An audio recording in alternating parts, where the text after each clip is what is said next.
আসসালামু আলাইকুম। Microsoft power point advance level টিউটোরিয়ালে আপনাদের সবাইকে স্বাগতম। আজকের পাঠে আমরা যে ব্যাপারটি দেখব সেটি হচ্ছে আমাদের প্রেজেন্টেশনে যে স্লাইডটি সিলেক্টেড অবস্থায় থাকবে বা কারেন্ট যে স্লাইড থাকবে সেটিকে কিভাবে ডিলিট করা যায় বা রিমুভ করা যায়, মূলত সেই ব্যাপারটি আজকে আমরা দেখব।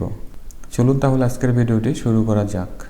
প্রেজেন্টেশন আসার পরে আমরা লক্ষ্য করি এখানে প্রথম যে স্লাইডটি আমার আছে তারপরে দুটো ব্ল্যাঙ্ক স্লাইড দেখা যাচ্ছে। ওকে, তো এই দুটো স্লাইডকে আমরা রিমুভ করব। তার জন্য 2 নম্বর যে স্লাইড আছে আমার সিলেক্টেড অবস্থায় আছে, আমরা চলে আসব ডেভেলপার এই ট্যাবে, ভিজুয়াল বেসিক, এরপরে ইনসার্ট, দেন মডিউল, এরপর একটি সাবরুটিন আমরা তৈরি করে নিতে পারি, সেটি হচ্ছে সাব স্পেস দিয়ে রিমুভ স্লাইড আমরা দিতে পারি।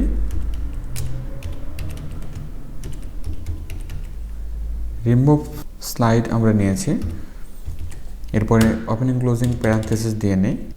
এরপরে আমরা একটি ভেরিয়েবল ডিক্লেয়ার করে নিতে পারি, সেটি হচ্ছে ডিম স্পেস দিয়ে আমরা বি স্লাইড ইন্ডেক্স নিতে পারি। ঠিক আছে, বি SLD ইন্ডেক্স আমরা নেই। ঠিক আছে, এরপরে এস আমরা স্পেস দিয়ে নেব বাইট। তাহলে ভ্যারিয়েবল ডিক্লারেশনের কাজ আমাদের শেষ। এখন আমরা কোড টাইপ করি। ঠিক আছে, সেটি হচ্ছে আমরা ওই ভেরিয়েবলটিকে এখানে কল করতে পারি। আমরা কপি করে নিচ্ছি, এরপরে পেস্ট করে দিয়ে আমরা জাস্ট ইকুয়াল দিয়ে টাইপ করব অ্যাপ্লিকেশন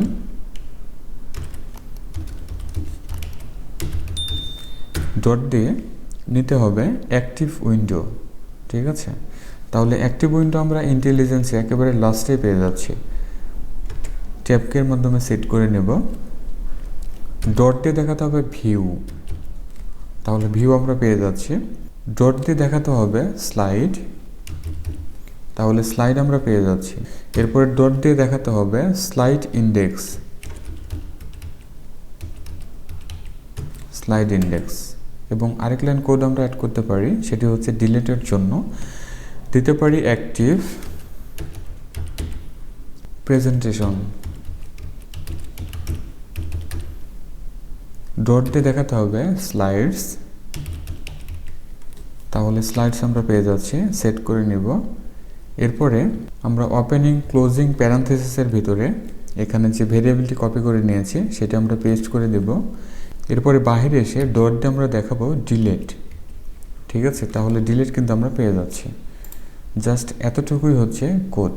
এখন যদি আমরা এই কোডকে রান করিয়েছি, সুইচ ব্যাক করি, তাহলে লক্ষ্য করুন দুটো কিন্তু আমার ব্ল্যাঙ্ক স্লাইড ছিল, তার মধ্যে একটি ডিলিট হয়ে গিয়েছে। আবারও সুইচ ব্যাক করে আবারও যদি রান করি এবং আবারও যদি সুইচ ব্যাক করি, তাহলে দেখুন দুটো ব্ল্যাঙ্ক স্লাইড কিন্তু আমার রিমুভ হয়ে গিয়েছে বা ডিলিট হয়ে গিয়েছে। ওকে, তো যে মডিউল আমরা ক্রিয়েট করেছি সেটিকে আমরা চাইলে এখানে কোনো বাটনের মাধ্যমে কন্ট্রোল করতে পারি অথবা কোনো শেপের মাধ্যমেও কিন্তু আমরা কন্ট্রোল করতে পারি। ঠিক আছে, তাহলে ভিউয়ার এই ছিল আজকের ভিডিও। আজকের ভিডিওতে আমি দেখিয়েছি মাইক্রোসফট পাওয়ার পয়েন্ট প্রেজেন্টেশনে কীভাবে কোনো স্লাইডকে, অর্থাৎ কারেন্ট স্লাইড বা সিলেক্টেড স্লাইডকে আমরা রিমুভ বা ডিলিট করতে পারি।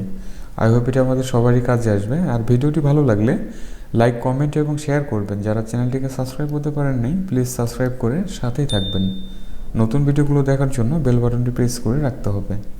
যারা পাওয়ার পয়েন্ট বিশদভাবে শিখতে চাচ্ছেন তারা চ্যানেলটিকে ফলো করতে পারেন, অনেকগুলো ভিডিও দেওয়া আছে এবং অন্যান্য ভিডিওগুলো সময় করে দেখে নেবেন।